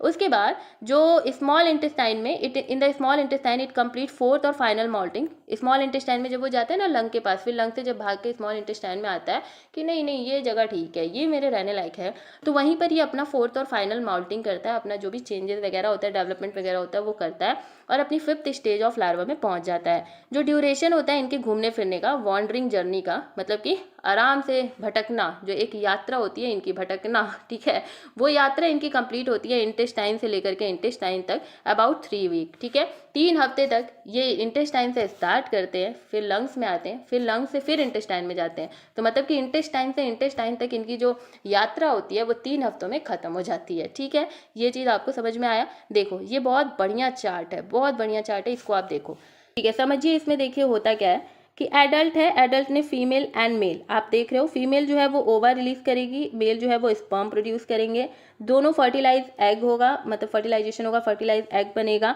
वो होस्ट के फीसेस से बाहर आएंगे, जो उनकी एक्सक्रीटेड मटेरियल होगी उससे बाहर आएंगे, स्पाइरल एंड डेटर्मिनेंट क्लीवेज होगा, first stage juvenile rhabditiform larva बनेगा, जो कि फर्स्ट माउल्टिंग इनकी कहलाएगी यहीं पर। सेकेंड स्टेज जुवेनाइल में कन्वर्ट होंगे, फिर एम्ब्रियोनेटेड जो एग होगा वो ह्यूमन, न्यू ह्यूमन होस्ट के द्वारा इसको क्या किया जाएगा, अब कॉन्टेमिनेटेड फूड एंड वाटर के द्वारा इसको अपने अंदर ये सॉलो कर लिया जाएगा, ठीक है, मतलब कि इसको खा पी लिया जाएगा, तो उसमें वो चला जाएगा बॉडी के अंदर। फिर ये हैचेज आउट होगा इंटेस्टाइन में। अब ये पहले बार तो इंटेस्टाइन में ही जा रहा है ना, फिर बाद में ये सेकेंडरी माइग्रेशन प्राइमरी माइग्रेशन करेगा, है ना। तो पहले इंटेस्टाइन में आया, फिर इंटेस्टाइनल से ये क्या करेगा, ब्लड कैपिलरीज को अपना रास्ता बनाएगा, फिर ये मीजेंसेंट्रिक वेन में जाएगा, फिर हिपैटिक पोर्टल वेन में जाएगा, फिर लीवर कैपिलरीज में, फिर हिपैटिक वेन में, फिर पोस्टीरियर वीना कावा में, राइट ऑरिकल में, हार्ट में, पल्मोनरी आर्टरी में, लंग कैपिलरी में, फिर लंग ओव्यूल्स में, third stage juvenile, fourth stage juvenile, मतलब अब इनकी सेकेंड एंड थर्ड माउल्टिंग हो रही है। फिर ये ब्रोंकियोल में जाएंगे, फिर ब्रोंकी, फिर ट्रैकिया, फिर फैरिंग, फिर सॉलिड हो जाएगा गलेट में, फिर इसोफेगस, फिर स्टमक एंड अगेन ये फिर आ जाएंगे इंटेस्टाइन में। मतलब देख रहे हो इनकी यात्रा, देख रहे हो, इतना तो हम नहीं घूमे यार जितना ये घूम लिए हैं। मतलब इनके लिए तो हमारी बॉडी वर्ल्ड है ना, तो हम तो आगे कहीं गए नहीं अपने 50-60 किलोमीटर से, ये पूरी बॉडी मारे पूरा घूम लिए हैं, ठीक है। देखिए इंटेस्टाइन से इंटेस्टाइन, हम इंटेस्टाइन ढूंढ रहे हैं, कहाँ है इंटेस्टाइन, देखिए ये इंटेस्टाइन, एक यहाँ पर इंटेस्टाइन है और एक यहाँ पर इंटेस्टाइन है, ठीक है, यही इनका रास्ता है। इतना ये रास्ता घूमने के लिए इन्होंने ये किया है, ठीक है, ये किया है। बेमतलब का काम धंधा तो है नहीं इनके पास, मान लो पढ़ाई लिखाई है नहीं, घूमना है इनको, तो ये घूम रहे हैं आपकी बॉडी में 3 हफ्तों तक मस्त घूम रहे हैं, ओके, और अपनी माउल्टिंग जो डेवलपमेंट है उसको कर रहे हैं। फिर देखिए within 8 to 10 week adult हो जाते हैं एस्कैरिस, और फिर वो रिप्रोडक्शन करने लगते हैं। फिर लाइफ स्पेन जो होती है एस्कैरिस की वो 9 से 12 मंथ की होती है, 9 से 12 महीने ये जिंदा रहते हैं। फिर एबरेंट माइग्रेशन क्या होता है कि migration from lung to the brain and spinal cord and eye. फिर देखो ये कितना खतरनाक है, देखो हम सब कुछ मजाक में पढ़ा रहे हैं but it is very like dangerous, ठीक है। आपकी पूरी बॉडी में घूम रहे हैं, आप सोच रहे हो कि आपकी बॉडी को कितना हार्म कर रहे हैं। हम लिटरली बहुत छोटे बच्चों की तरह मजाक में पढ़ा रहे हैं, बट आपको सीरियस होकर समझना पड़ेगा कि ये हमारी बॉडी में कितनी गंदी तरह से घूम रहे हैं और ये हर जगह कुछ ना कुछ कॉज कर रहे हैं। अब एबेरेंट क्या होता है कि ये आपकी रीढ़ की हड्डियों तक पहुँच जाते हैं, आपके फेफड़ों तक पहुँचेंगे, आपके मतलब फेफड़े लंग तक गए हैं ना, फिर वहाँ से क्या होता है ये कभी कभी आपके ब्रेन तक, मस्तिष्क तक चले जाते हैं, रीढ़ की हड्डी तक जाते हैं, आंखों तक जाते हैं, और वहाँ जाने के बाद ये बहुत सीवियर डिसीज़ कॉज करते हैं। तो ये मजाक नहीं है, बहुत बड़ी बात है, बट आपको याद करने के लिए हम थोड़ा ऐसे मूड में रहते हैं, ठीक है। तो ये इनका एबरेंट देखो, पहला प्राइमरी जो है कि 1 मिनट सुन लो, इसको भूलना मत, जो प्राइमरी जो है ये तुम देखते हो कि इंटेस्टाइन से लंग में जा रहा है, फिर अगर तुम सेकेंडरी देख रहे हो तो लंग से फिर ये इंटेस्टाइन में आ रहा है। लेकिन वहीं अगर हम एबरेंट की बात करें तो एबरेंट में ये लंग से ब्रेन भी जा रहा है, स्पाइनल कॉर्ड भी जा रहा है एंड आई भी जा रहा है। तो डिफरेंट पार्ट जो कि एक दूसरे में जुड़े हुए आपको जनरली नहीं दिखाई देते, ये वहाँ तक पहुँच जाते हैं, स्पाइनल कॉर्ड में पहुँच जा रहे हैं भाई, रीढ़ की हड्डी में, उसके बाद ब्रेन में। तो ये इनका एबरेंट माइग्रेशन होता है, मतलब ये एक भी पार्ट छोड़ते नहीं है जहाँ इनको घूमना नहीं है। अब मेन अगर हम सिम्टम की बात करें, हमने आपको कल भी पढ़ाया था कि इनमें मेन सिम्टम अगर किसी को एस्कैरियोसिस हो जाती है, इतनी जगह घूम रहे हैं, ऑब्वियसली एस्कैरिस बहुत सारे आपकी बॉडी में हो जाएंगे, लाइक इतना गंदा केस हो जाता है ना कि आपके इंटेस्टाइन लिटरली ऑपरेशन करके हजारों एस्कैरिस आपकी बॉडी से निकलते हैं। इट इज़ लाइक डिस्गस्टिंग, बहुत गंदा डिसीज कॉज करते हैं। और अगर एस्कैरियोसिस हो जाता है आपकी बॉडी में ना, तो मेन सिम्टम होता है कि एब्डोमिनल डिस्कम्फर्ट होता है, nausea, vomiting, diarrhoea, colic pain, toxin. अच्छा, ये जितने भी आप देख रहे हो डिसीजेज लाइक डिस्कम्फर्ट हो गया, नोजिया, वोमिटिंग, डायरिया, ये सब कुछ ये क्यों होते हैं? क्योंकि एस्कैरिस जो होता है वो एक टॉक्सिन प्रोड्यूस करता है जो कि प्रोटीन के डाइजेशन के साथ इंटरफेयर करता है। ये कल हमने आपको बहुत अच्छे से पढ़ाया हुआ है। अब देखो एस्कैरिस हो जा रहा है, इसका कोई तो भाई निदान होगा ना, मतलब इसको सही करने के लिए कुछ तो होगा।